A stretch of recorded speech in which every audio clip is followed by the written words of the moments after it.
Good afternoon. It's great to see you all here. I'm Gail Mello, president of LaGuardia Community College, and I want to welcome you to Building Inclusive and Progressive Cities, a conversation with New York City Mayor Bill de Blasio and London Mayor Sadiq Khan. Peace and greetings be upon you. It's my honor to introduce this extraordinary panel that we are delighted to have today. And one of the things that they let a college president do is give 2 minutes about the college, so I'm going to start there. LaGuardia Community College serves about 55,000 students here in New York City. They come from 110 different language groups. They come from 160 different countries. We are really, I think, an emblem of New York City, where people from around the world live and work to both heal divisions and to create peace and understanding through civility and democracy. So there's probably no more fitting place for this conversation to take place. Many of our students, probably thousands of our students, are Muslim. They're from every country where there is a Muslim majority, including Bangladesh, Pakistan, Egypt, and other Muslim majority communities, but many are American-born. And the photos that you passed on the way in were from a year-long Doris Duke Foundation funded humanities activity called Beyond Sacred, Voices of Muslim Identity. From that, our students created a play talking about what it's like to be Muslim in New York City, basically post 9/11, at a time of increasing Islamophobia in our city. That has been performed around the world, and actually, no, that's hyperbolic. It's been performed around New York City. Well, if anyone's here from another country, I'd be happy to go. We're actually this weekend at the University of North Carolina. We're going to be in New York at WNYC's Green Space. We've just held the Queen's Unity Iftar on campus, so that the Muslim students and the Muslim community have been very much a part of LaGuardia. I will say, though, that my experience of the Muslim students as leaders has been particularly important, and I was here as president the day after September 11th, after the terrorists went into the World Trade Center. My Muslim students came to me and they said, President Mello, we want to hold a forum because we do not believe people understand about Islam. That took courage, and it is that kind of courage and leadership that we believe is baked into the fabric of LaGuardia Community College, of New York City, and particularly of the leadership of New York.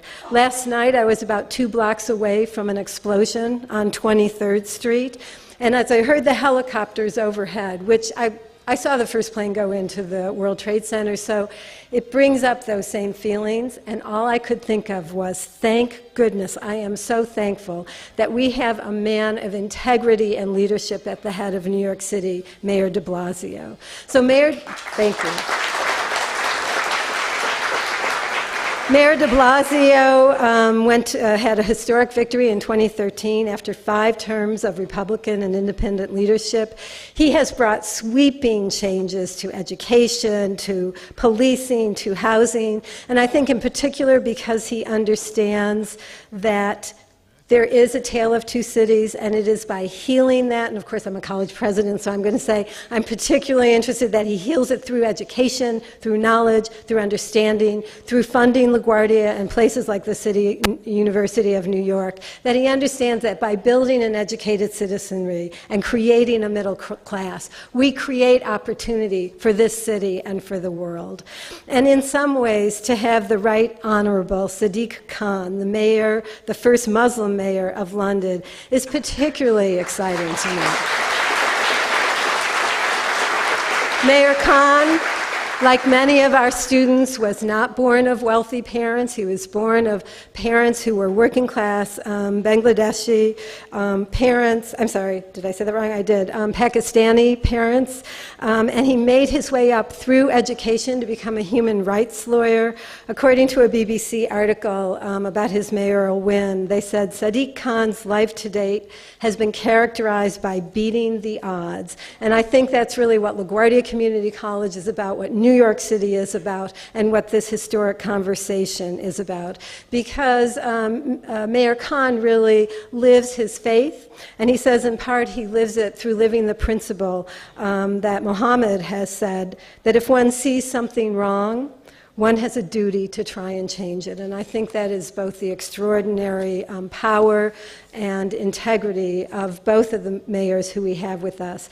Our moderator today is Dr. Dalia Fahmy, who is an Egyptian-American expert in Middle East politics and an assistant professor of political science at Long Island University in Brooklyn and a senior fellow at the Center for Global Policy. It is my honor and deep privilege to invite to the stage Mayors de Blasio, Khan, and Dr. Fahmy.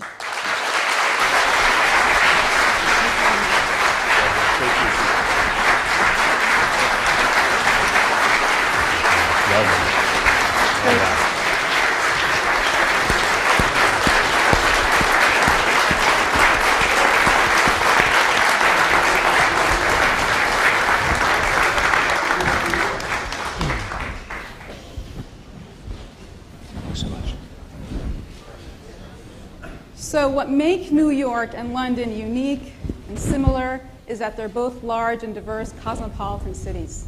They're both cities that symbolize possibility, success, and inclusivity. And yet today, they're both cities facing security threats. And we saw this most recently last night in Chelsea.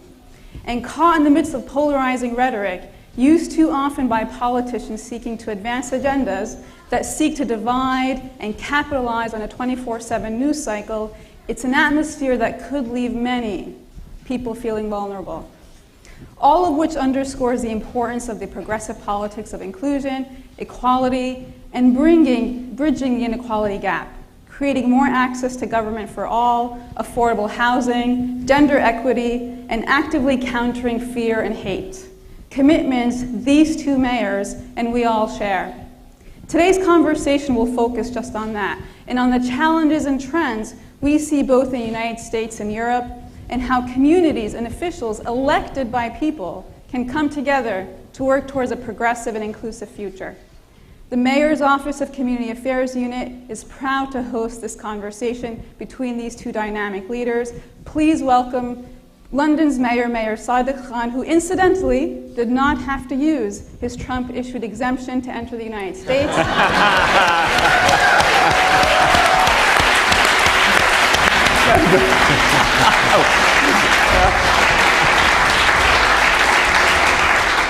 And our own mayor, the mayor of the greatest city, New York, Bill de Blasio.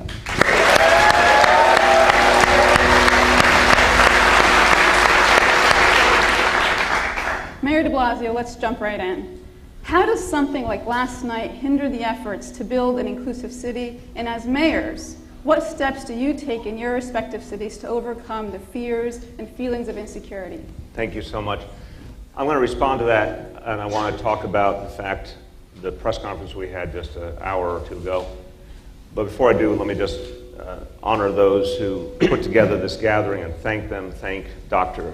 Mello for her leadership. By the way, LaGuardia Community College, not only a great example of all New Yorkers together in one place, but named after our greatest mayor, an exemplar of inclusion. Fiora LaGuardia was fighting for inclusion and respect for all people and respect for immigrants long before it was considered politically acceptable.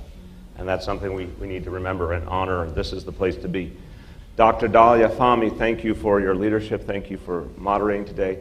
And Mayor Khan, for us, it's an extraordinary pleasure and honor to have you in New York City. I have already had the joy of having gotten to know Mayor Khan first when I traveled to Great Britain a few years ago, and more recently when we spoke after his tremendous victory. I can safely say you have sent an extraordinary message to the entire world, and it means so much to us in New York City. We value you, And we appreciate you, and having you here, even for just a few days, makes New York City a better place. Let's thank him again.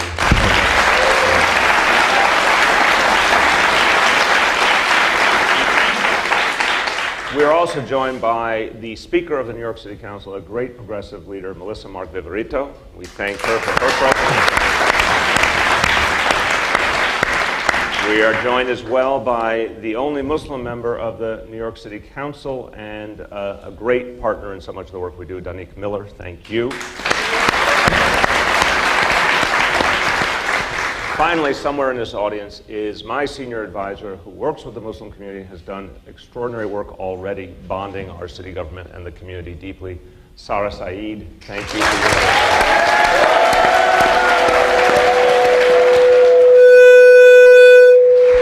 Wow. Sarah is so popular, you got that feedback coming over. It's wonderful.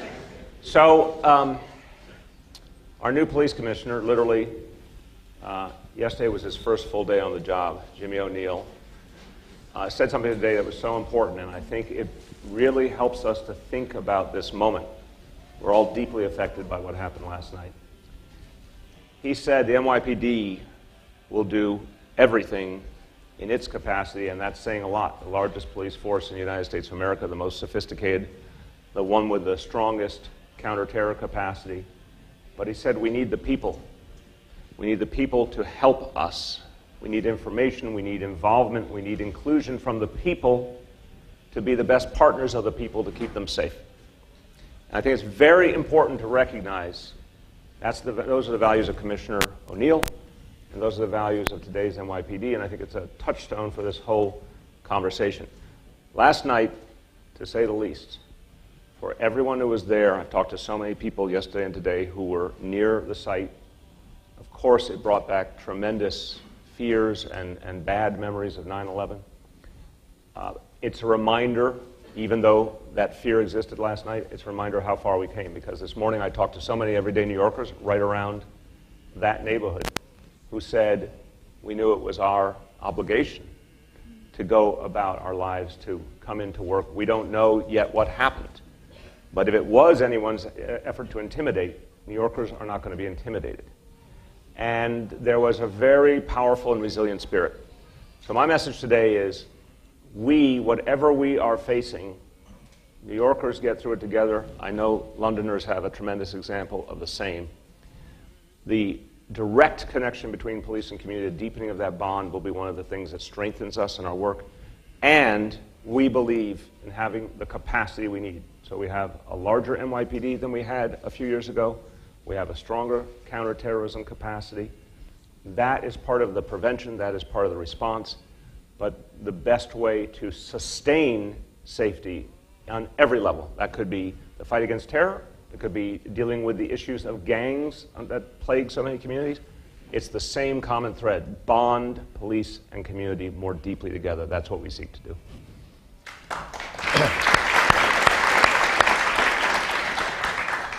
Well, can I say what a pleasure it is to be here? The crowds and the groups we've met are so brilliant. I want to take you back to London.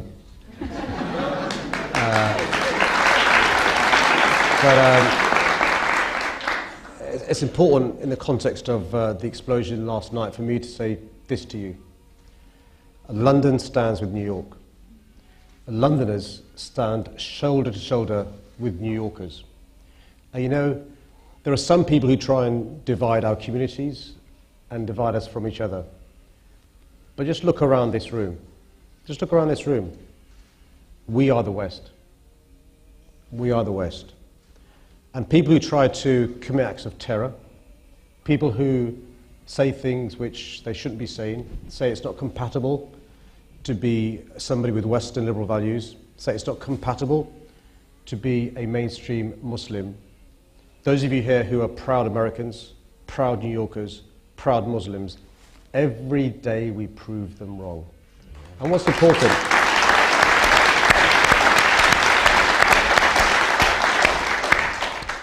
What's important is this. Leadership comes in a number of forms. There are those leaders who address people's concerns. There are other leaders who play on people's fears. And I've been really impressed with the Mayor of New York's actions over the last few hours. And I say this not in a patronizing way, but the easiest thing to do is play on people's fears. Far more difficult to address the fears. But for the grace of God, you, me, could be the victims of explosions or terrorist attacks. And I think leadership is crucial. And so it's a privilege and pleasure for me to be here in New York, the second greatest city in the world. Dalia, you're going to have to step in here. We were having such a unified moment. And can I just say this? You have in your mayor, and I hope London has in her mayor, two politicians who believe in building bridges rather than walls. Amen. Amen. Mayor Khan, you became London's mayor with the largest mandate in the history of British politics. So can you say that again? In the mayoral election that saw the highest turnout ever, Mayor de Blasio, you became the first Democratic mayor in New York after 20 years, 2 decades of Republicans and independents, and frequently invoked the tale of two cities. How important is the idea of inclusion to your governing philosophies? What programs do each of you implement or plan to implement in your respective cities? Mayor Khan. So firstly, let me be honest and candid, cards on the table. When I first met Bill, when he came to the Labour Party conference, I arranged to meet Bill. I was a shadow Justice Secretary, but also the Shadow Minister for London, in charge of the London elections. And I was inspired by the campaign narrative, Bill Avil, of A Tale of Two Cities. Because it wasn't about Charles Dickens. It was about modern New York and modern London, where there are some people who do really, really, really well, and there are some people who are doing really, really badly. And he managed to articulate a mood and a feeling that New Yorkers felt, and I feel that Londoners felt and still feel. And, you know, there's the previous mayor, of course, of New York talked about campaigning in poetry, but governing in prose, and that inspired me. And I pulled some strings to get to meet Bill, and we've kept in touch since. But when you become a successful politician, whether it's a mayor, a member of parliament, a president, it's really important to be inclusive. During my campaign, we had a strapline, which I genuinely believe in, which is a mayor for all Londoners. I always say this with humility, but to be frank, I'm not a Muslim mayor. I'm a mayor of Islamic faith. We have multiple layers of identity. I'm a proud Londoner, a proud Brit, a proud European, somebody who's proud of his Asian origin, somebody who's proud of his Pakistani heritage, somebody who's proud to be a Muslim. And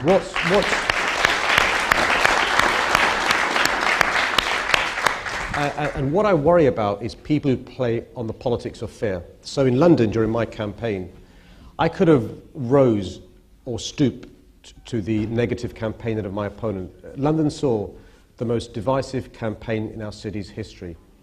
The impression was created by my opponent that London wasn't ready to elect a politician of Islamic faith. Some of the worst sorts of Islamophobia you've ever seen were commented on during the campaign. Now, I didn't stoop to that level. Instead, what did we try and do? We tried to energize, enthuse, and excite people to join my campaign. It was literally a choice of hope over fear, unity over division, and we won. And I'm optimistic over the next few weeks and months. I shouldn't really get involved in the American elections.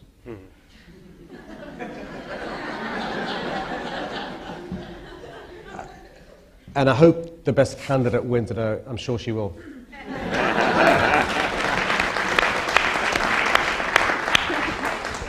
That was very subtle. I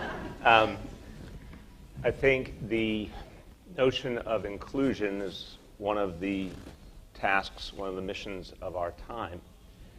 Because when we think about it, The Tale of Two Cities, yes, very gratefully stolen from your Charles Dickens, but that novel, and so many people have spoken to the concept ever since, talked about the contradiction between our stated values and our reality. I had the pleasure to be just a few days ago up in Montreal for a gathering of progressives from around the world. And on the way, I read a book called Plutocrats by Chrystia Freeland, who's now the Minister for International Trade in the Trudeau government. And she had a passage I had not seen before. She had this long exchange between Thomas Jefferson, one of his contemporaries, about the question of what life in America was supposed to be.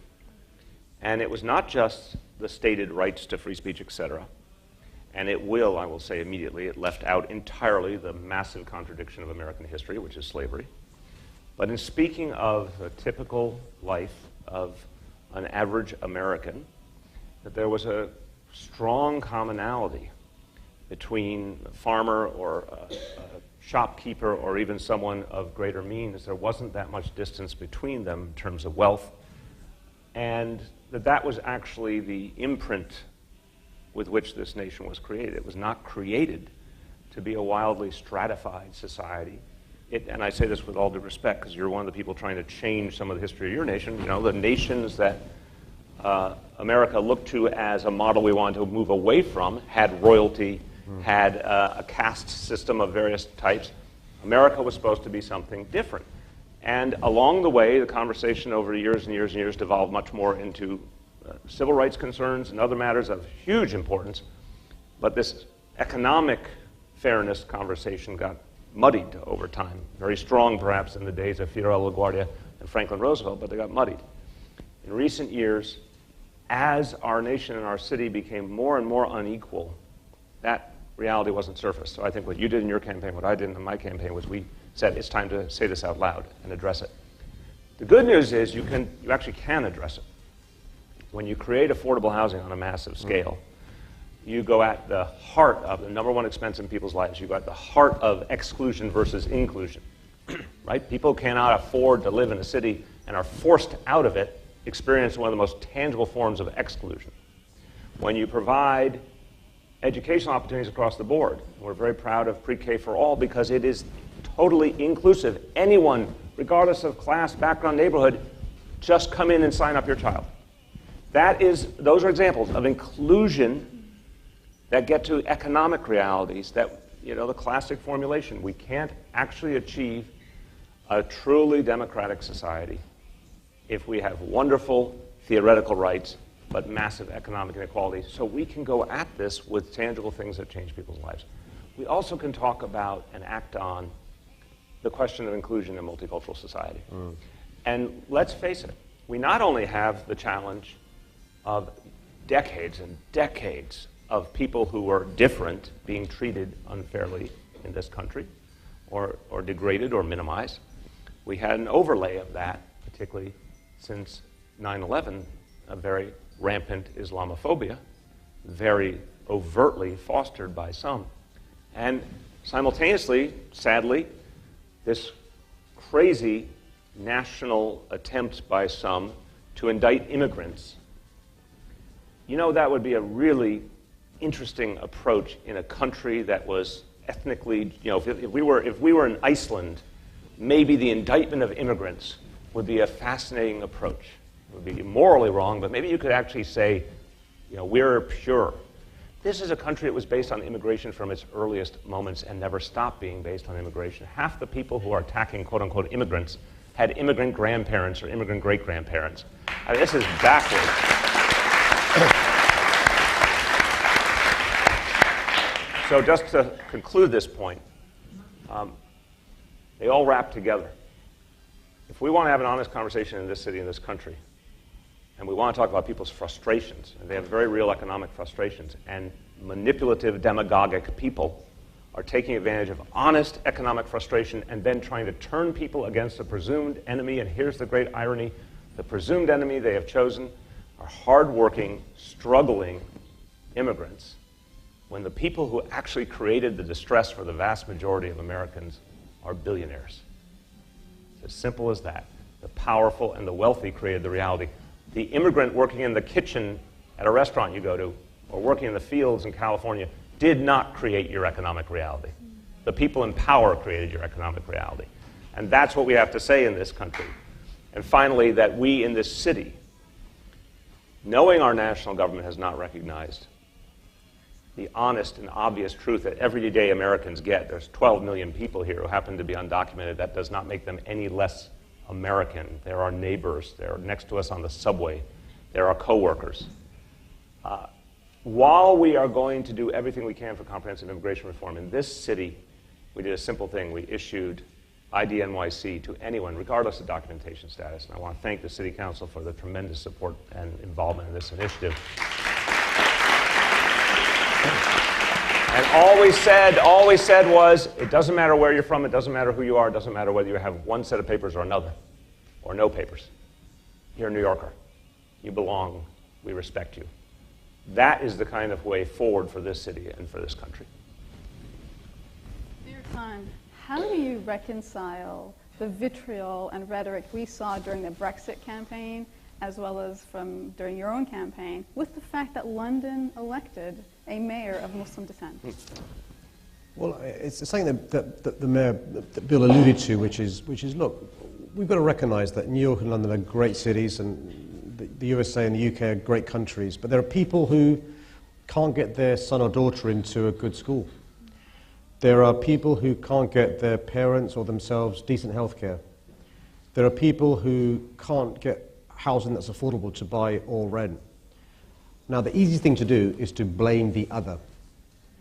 And whether it's the EU referendum, or let me be frank, whether it's the current presidential elections, people use the referendum or the election as a proxy for grievances you had. So what does one sort of politician do? He or she will say, you know what, all these problems will be solved by voting to leave the EU, or by voting for, I don't want to name the candidate, but certain candidates to be the president of the USA.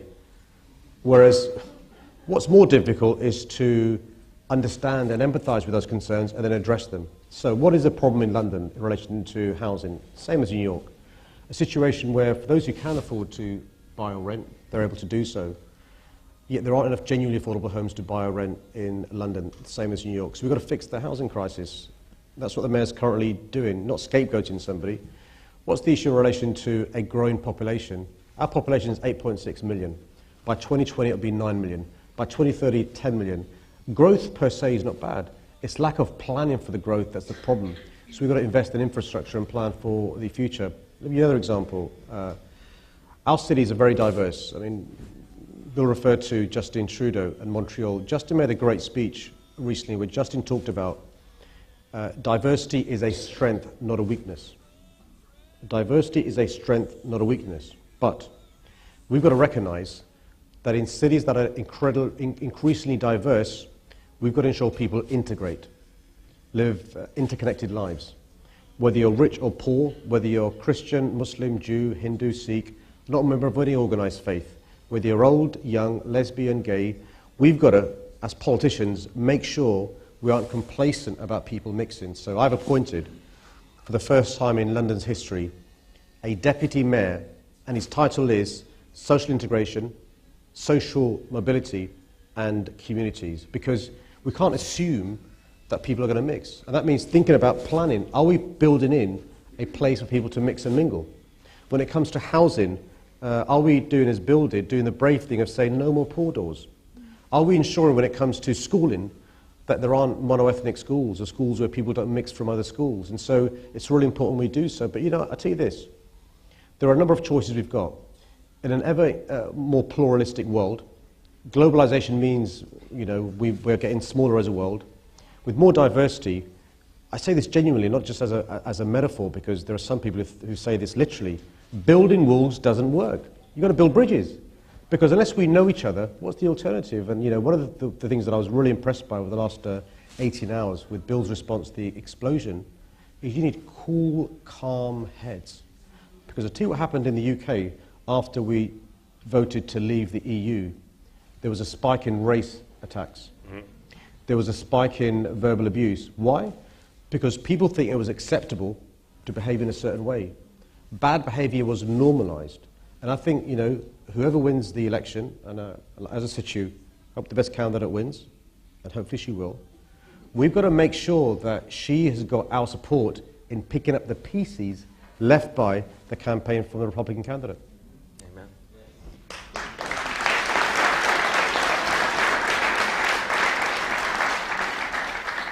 Mayor de Blasio, how do you view the U.S. presidential campaign, and how do you account for the rise of Trump? That's an easy one. I do think, look, I view it as a moment where we're grappling with our contradictions. And much of the last year and a half has actually been healthy, and then there's another current that's been profoundly unhealthy. One other important analogy to Canada. Justin Trudeau is a product of the experience he had watching his father's leadership, Pierre Elliott Trudeau. What we have to remember there is Canada was a country intensely divided, English-speaking majority, French-speaking minority, divided in the most profound sense to the point of even violence. And we look back with appreciation to Pierre Trudeau from a French-speaking background as someone who rejected separatism and division and said this country has to find a way to a common future.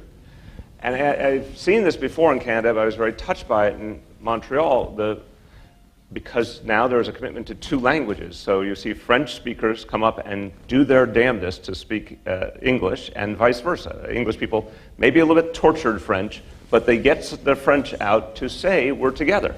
And it's almost a little bit of a metaphor for what America has to grapple with. It's not always easy or perfectly symmetrical, but we are a nation that has always had a strength in diversity, and we're a nation of complexity, and so it's really a fork in the road. You can turn that diversity and complexity into a negative and turn against each other, or you can say this is actually the blessing because obviously America has been a successful country over generations, and in a more globalized world, by the way, a more diverse and international population has so much to recommend it.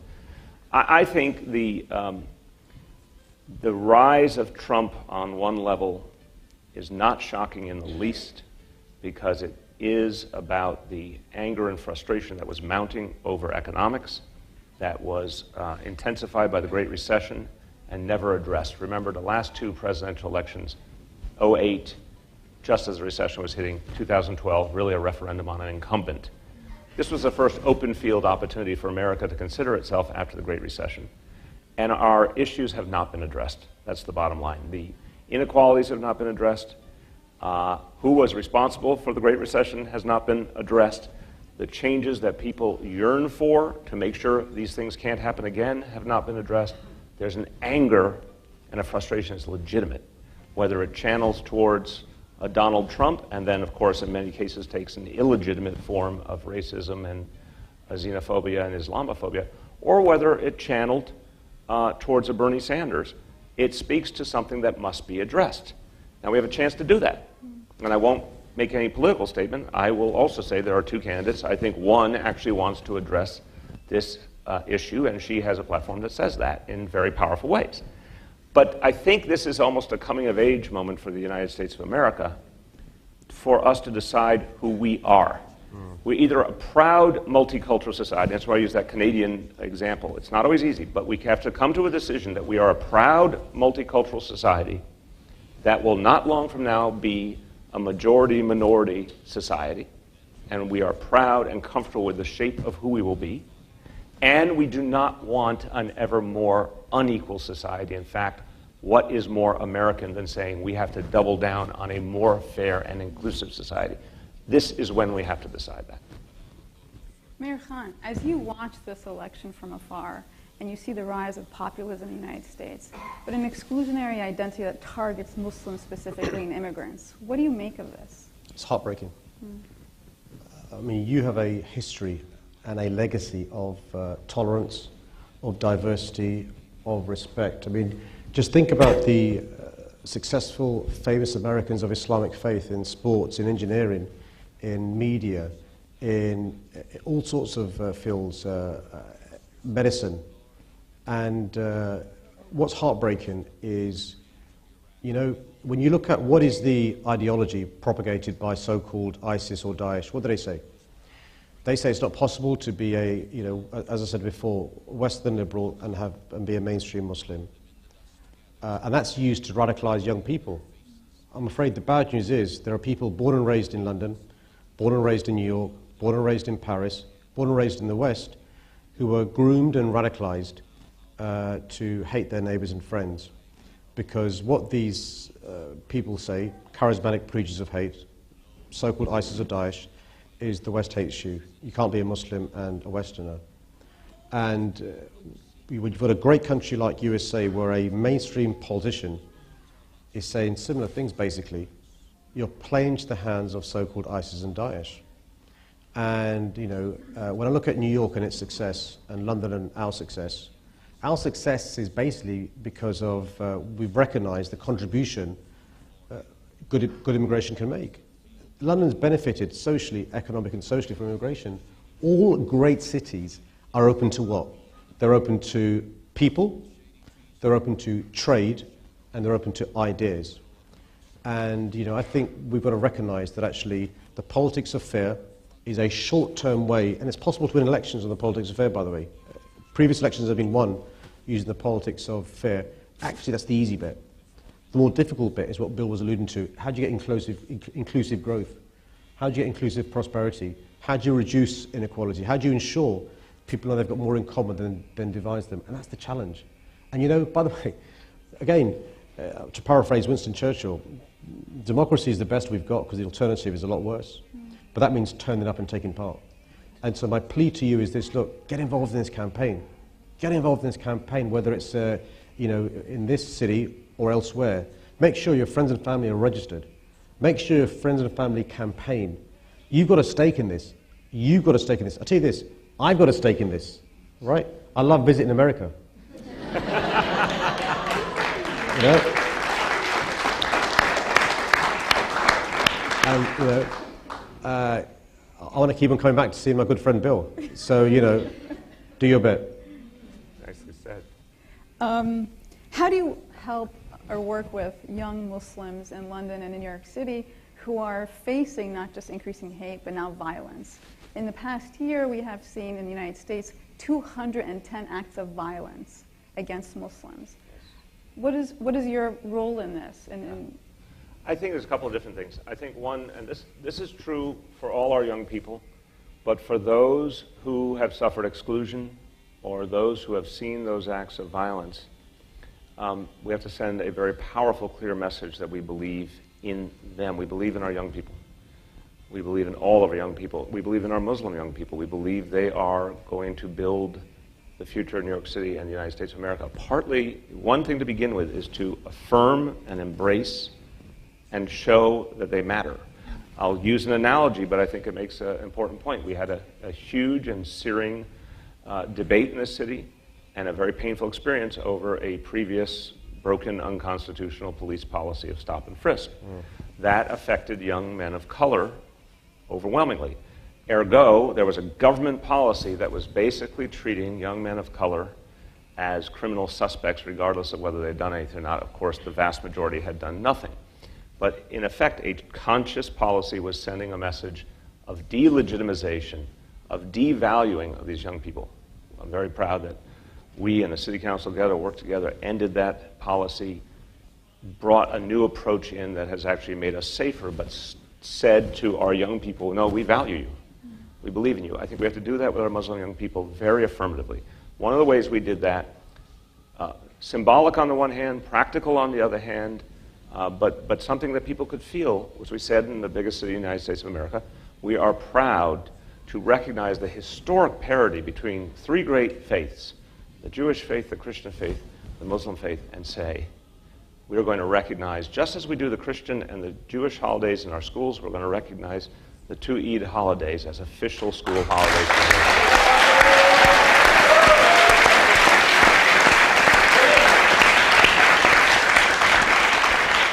And besides the fact that it allows families to get together and that creates that parity, I think there's an obvious message to our young people. If you're part of a society that says your faith is as respected, literally, here's a simple equation.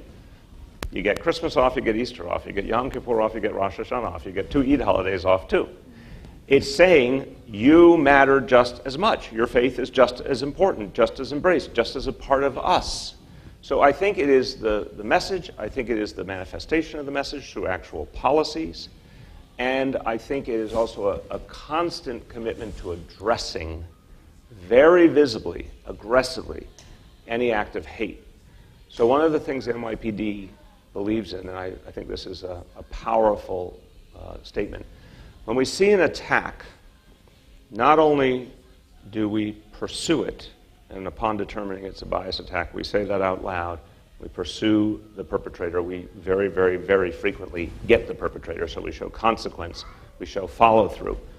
But we also adjust the ways we protect. So we had some tragedies recently, and in the communities where they occurred in Queens, we added additional police presence to show the communities that they were going to be additionally protected, that they could know it was not just business as usual. We were going to send reinforcements to say, we have your back, we're a part of you. And Sadiq, I want you to know, I'd like to compete with you on only one level, only one level. I have 36,000 police officers. 900 are members of our Muslim society, of the NYPD. So,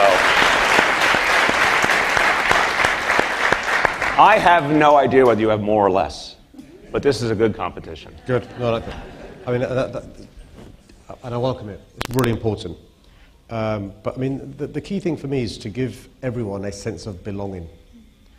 You know, if you think about why people join gangs, or why people join certain groups, is because they want a sense of belonging. And if people feel they don't belong because when they're the victim of crime, the state doesn't act and respond, the police service doesn't look like them, elected politicians don't look like them, those in positions of power and influence don't look like them, it doesn't give them a sense of belonging. And so when I was elected the mayor, I said on my, one of the first few things I said was, we will have a zero tolerance towards hate crime.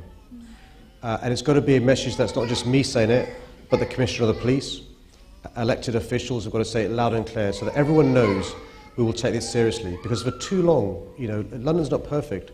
There have been examples of minority communities treated badly by those in positions of power and influence, but also when they've been the victims of crime, those in positions of power and influence not addressing them seriously.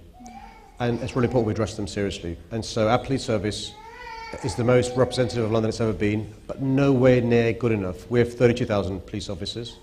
I was at a passing out parade on Friday, and we reached a few important milestones. More than 4,000 of our police officers are now black, Asian, minority ethnic, roughly speaking 13%, not good enough.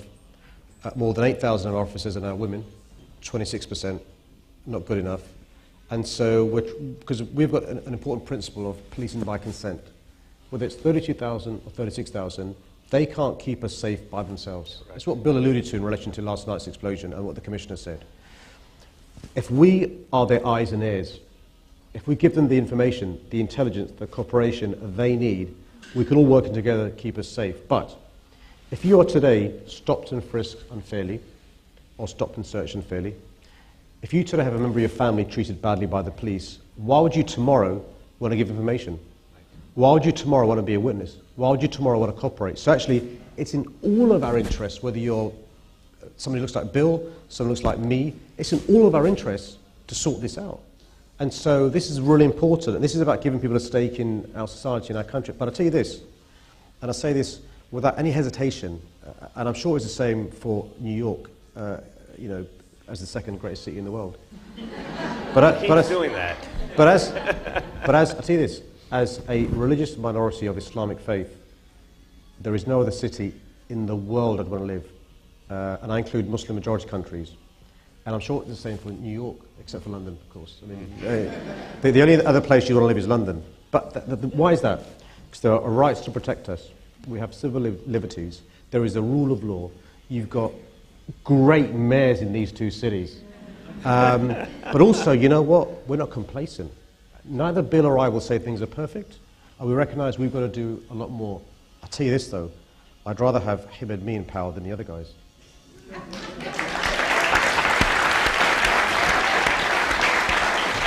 But one quick rejoinder, but I think very powerfully, and I give Sadiq tremendous credit.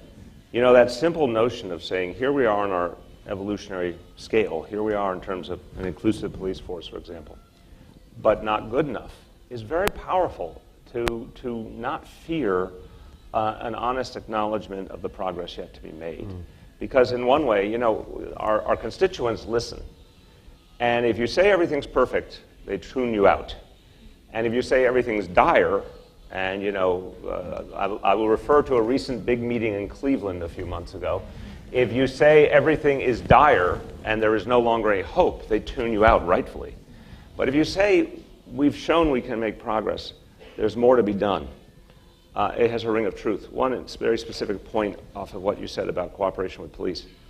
When we put together the notion for ID NYC, you know, I'm sure there are some who would have thought, wow, I bet the NYPD was very hesitant that the city of New York would have its own ID card. What would that mean, security, et cetera? I want you to know the NYPD, of course, had very important standards they wanted to ensure were part of ID NYC. So they had quality standards they very much wanted to see. But after that, they were exceedingly enthusiastic. And this was one reason I wouldn't have fathomed previously. They said, you know what? We need, exactly to what Sadiq said, we need people to come forward. We need people to say if they've seen something. We need them to feel they can confide in us. And one of the problems we have is in a lot of interactions with people, they don't have an ID. That means we have to take, if it's been some kind of incident, we have to bring them to the precinct. We have to process them. But if they have an ID, the relationship between a police officer and the individual changes entirely. So they said, we want everyone to have an ID. We want to be able to relate to everyone equally. We want to create an environment where they feel they do belong. They were quite conscious of this. They wanted an environment where folks who were not documented felt more they belonged, because that would give them the confidence to work with their police force. That's an example of a voice you wouldn't have expected to say it by some conventional wisdom, and yet some of the strongest endorsement of the concept of inclusion came from the NYPD. We have a couple of questions from the audience. Oh, these are going to be hard, aren't they? So the first comes from Vanchika Sharma, and she says, the UN has identified 17 Sustainable Development Goals. You should name them. That the global community should strive towards achieving by 2030. Building resilient cities and combating climate change are just some of these goals. What measures have each of you taken in your respective cities to create more sustainable and environmentally conscious cities? So look, this is really important, because if you look at my view is this: if the 19th century is known as a century of empires, 20th century is a century of nation states, the 21st century is all about cities and mayors. Here's where the action is. Because in relation to fixing climate change, it's us that have got to do stuff. We're far more nimble, we're far more effective at improving issues around climate change than national governments or treaties can be. So let me give you a challenge in London. So in London, the air quality is poor. Last year, and this is a combination of what's called nitrogen dioxide and particulate matters. We've managed to grapple with some of the carbon dioxide issues. So last year, for example, the experts say 9,500 Londoners died because of bad air. There are children in parts of London whose lungs are underdeveloped. And actually, the worst air is in the poorest areas. So climate change is an issue of social justice. So I've announced the boldest and most ambitious plans to fix air quality.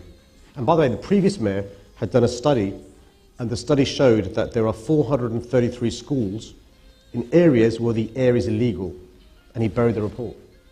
So it's an issue of social justice for us. So we've got a bold and ambitious plan to clean the air by, for example, charging people, if they come into central London with polluting cars, they've got to pay more. We're going to have an ultra-low emission zone, so the zone will be expanded quite wide. If you've got a clean car, you're rewarded. If you've got a bad car, you're not rewarded. All our buses, the new buses, will be either electric-powered, hydrogen cell-powered, or combination of hybrid. And there's a lot more we're doing in relation to this issue. And as I said to you, mayors can do a huge amount in relation to this. One of the things that Bill and I will be discussing is how we can, as cities, make sure we, for example, have sustainable energy. How we can make sure when we build homes, they're sustainable homes. Because we've got to recognise that actually we can be either the last generation that doesn't get it, or the first generation that gets it. Anawar Anabi. Amen. Amen. I think that's beautiful. When I talk to my children, I see a fierce, intense desire to address climate change. And I know that they wonder how the previous generations let it get to this point. I think Sadiq is exactly right. All of us who are blessed with the opportunity to lead have to turn things right now. Now, to your point about mayors, and I've heard this, I'm sure you have too, from your colleagues in your nation.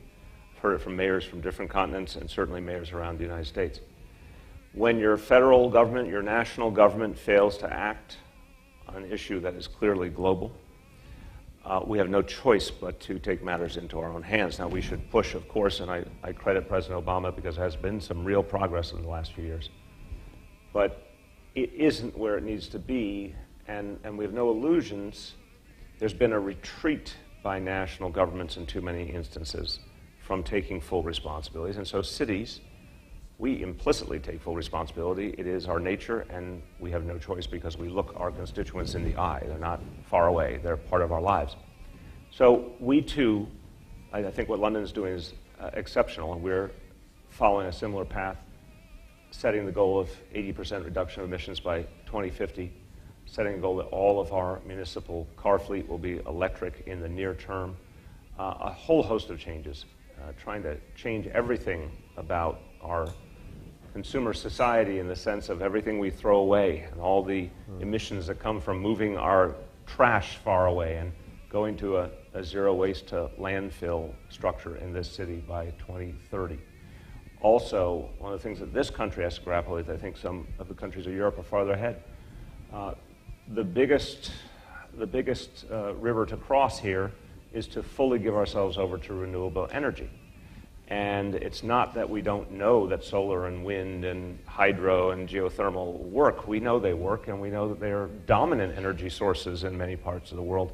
It's that we have to break the back of the stranglehold that the fossil fuel industry has on this country. We have to change our culture, change our approach.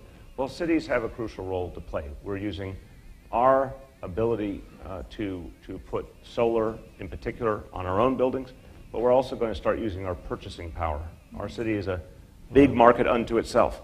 We're going to start using our purchasing power to move away from fossil fuel and move to renewables and try and create that critical mass in this country where renewables become more and more affordable and more the mainstream. So, finishing Sadiq's point, you know what? We have to look our children and grandchildren in the eye. And that means we need to be really hard on ourselves in the best sense. We have to really demand of ourselves that we break out of that gravitational pull of the way we grew up, which is sadly poisoning us. Because the options are there, the alternatives are there. We have to be clear and bold about embracing them. Our next question comes from Sara Al-Bahari, and this is for both of you. How do you empower minority women in your cities and ensure equal rights for both sexes? So this is personal to me because I'm the father of two gorgeous daughters, and my life is run by women, and it's important we sort this out. Look, my mum is my inspiration. My mum has 8 children. I'm the best looking. She has so when she was raising us in a housing project, in addition to raising us, she would sew clothes, do piecework to help my dad, who was a bus driver, and she'd get 50 pence a dress. She now has 24 grandchildren and 3 great-grandchildren. And the reality is, my 2 daughters, who I love and adore, have the potential to be anything they want. But here's the problem. Even in 2016, in one of the most progressive cities in the world, if you're a woman, you earn less than a man. If you're born a girl, your life chances are less than a man. And that can't be right. So when I campaigned, I said I want to be a proud feminist in City Hall.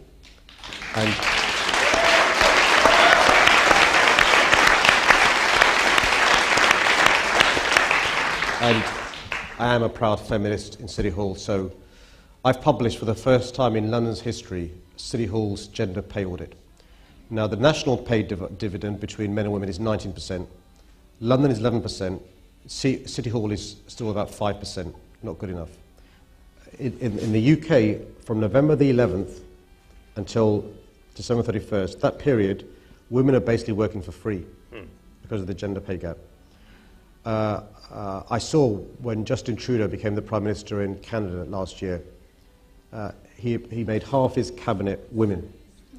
And when he was asked why, he said it's 2015. Well, this year I became the mayor, and not half, more than half my deputy mayors are women. And you know, it's absolutely crucial. And by the way, when I speak to the private sector, they now accept there's a business case and an economic case to make sure they fulfill the potential of everyone, boy, girl, men, women. And so mayors can do a huge amount through the pulpit of City Hall, through the powers and levers we've got, procurement, powers, but also persuasion. And you matter, because you can put pressure bottom up, pressure to things, companies you buy things off, pressure on companies you do work with and tender with and stuff, because you know, I made this point to you about there was no other city in the world I'd rather be as a minority. There is no other city in the world I'd want to raise my daughters than in London. But we're still not perfect. We want to do much, much more. Amen. Amen. Well, what I took from that very intelligent and complete answer is that we are applauding the wrong person. We love him, but let's give a round of applause for his mom.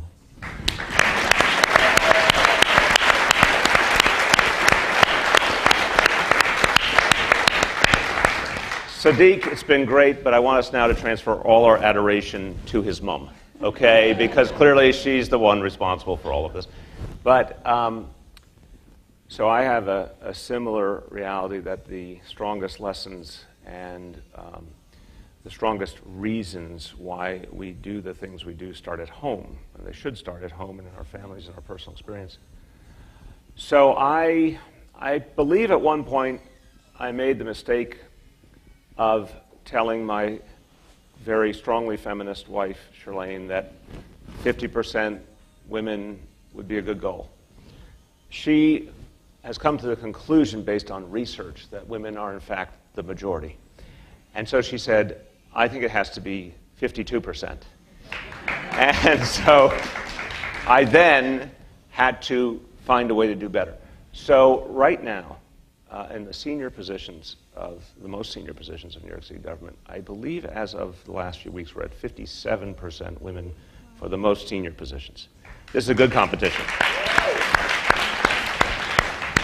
And that is making up for a lot of unfair history, but it's also about choosing very talented people. And once you take away the negative screen, once you just open things up, it puts the lie to, I think a lot of people in this room can relate to it, for decades in this country, the answer whenever various leaders were asked why they didn't have diversity in their offices, in their cabinets, et cetera, was they couldn't find qualified candidates. Mm-hmm.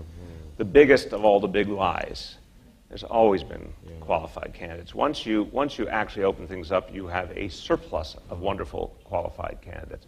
So one part of it is saying, we take that 50% goal as a minimum in terms of women. We want that diversity, whether it's our police force, whether it's all parts of government. Obviously, working on equal pay. But I would go and say there's another part of the equation, which is recognizing the reality of everyday life. I can't say this with pride as a man. I say it with a sense of admonition that we know women not only play the professional role they play in our society, but then go home and take on the vast majority of the work in the household. We have to address that side of the equation too. That's an equality issue unto itself. So we in this city, the combination of things we try to do, whether it's paid sick leave, again, thank you to the City Council. Over the last years, we've extended paid sick leave to 1 million more New Yorkers who didn't have it. That helps women in particular, whether it's pre-K and free after-school programs for our middle school kids. That helps everyone in the family. It helps women in particular. It lightens the load economically. It lightens the scheduling burden. All of the things, obviously affordable housing, creating a society that doesn't create an incessant contradiction for women. We lighten the burdens and open up the door simultaneously. That's the model we're working on here. So here's our final question. This is for both of you. What is your closing message to everyone who's here with us today, particularly young people? We have a lot of young people in the audience. how would you encourage them to be more involved in their communities and in their government? Well, I'm going to start because I want the man of the hour to have the last word. And again, Sadiq, it's such a joy for us to have you here. Pleasure. Such a joy. I'm going to speak to all of us, a nation on the precipice of a decision, the most monumental, most pertinent decision we've all made in a long, long time. You know, whatever our critique of our society or whatever the imperfections of our democracy, the core concepts are alive and functioning, and it is about deep involvement. The only way negativity wins in this country is if people don't participate. This is a literal statement. It is proven time and time again. There is a clear working majority in America for tolerance and inclusion. By the way, I could give you 1,000 examples. If you just look at this stunning, less than a decade trajectory on marriage equality, that should give you all the proof you need in the world, but I could give you many other examples as well. This is a country increasingly on a pathway to inclusion, tolerance, understanding. This is a country that absolutely wants to address income inequality. That has been proven beyond a shadow of doubt. This is a country that does not like the pernicious influence of wealth and power on our political system. It's clear. It's been ratified. It's been proven. There's only one question left. Who shows up? Who actually participates? And despite the efforts of some to exclude many Americans from participating in the style that we used to see decades ago, still and all, in the vast majority of circumstances, the road to participation is open. Sadiq said earlier, you have to register, you have to get involved, you have to vote, you have to make everyone else you know vote. By the way, I'll add one more, and I say this to everyone in the room, including so many people, young and proud Muslims. You have to do something that a spunky young man in London decided to do, and take a chance and run for office. Yeah.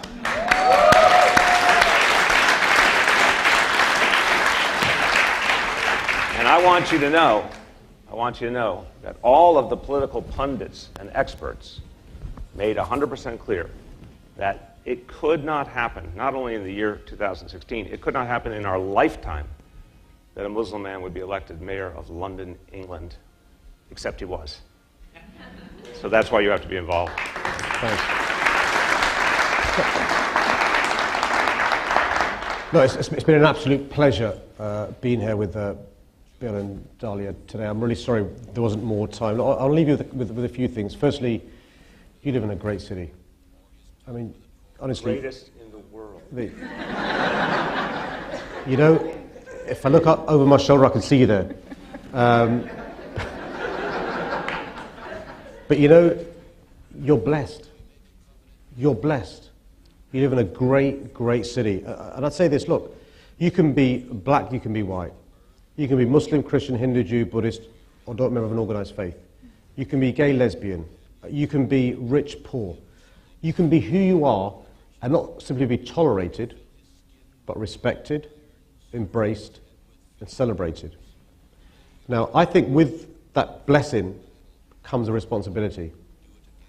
Because you've got to look your children in the eye, or your brothers and sisters younger than you, and say, what am I doing for the next generation? What am I doing to take advantage of this blessing? And you know, I tell you this, the last 120 days when I've been the Mayor of London, I know many of you love your jobs, and I said this to Bill before, I think we're blessed as having great jobs. Why? Because we love our cities. Our cities made us. Our cities made us who we are. But you know, what motivates Bill and I is what do we do to ensure the next generation of New Yorkers and Londoners have the chances and the helping hand we did. So I'll leave you with this. Look, you know, Bill, myself, this chap called Barack Obama, many, many others, Hillary Clinton, you know, and others who are doing wonderful things. I've been reading about some of the engineers and scientists and sports people in America of minority communities doing amazing things. You know, I was reading up on one of the founding fathers, Thomas Jefferson, when he was campaigning in Virginia, was telling people about the rights of Jews and Muslims and minority communities. That's your history. That's your legacy. That's the blessing, either being born here or coming here from another part of the country or another part of the world. And look, I'm learning all the time in this job. One of the things about being the mayor of a city is you never stop learning. I've enjoyed today. I, by the way, pitched at the Mets.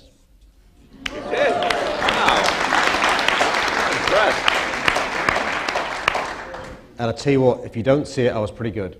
They could use you right now. But listen, listen. They're not doing badly against the Twins. We're doing okay. But look, but it's the reason why it's been great is the generosity of New Yorkers. You are a generous city. You're a generous people. And one of the things I'm here is to say to you, particularly after the Brexit vote, the EU referendum vote, the three most important words I can say, which is London is open. We're a city that's always been open to talent, to innovators, to business, to friendship. The city with which New York has the largest foreign direct investment is London. Hamilton's coming to London next year. That's how cool we are. And you know what? I just want to tell you this. I mean, I want to end how Bill ended, which is this. There's a great saying, which is decisions are taken by those who turn up. It was said by arguably the greatest politician of all time, President Jed Bartlett. Thank you very much.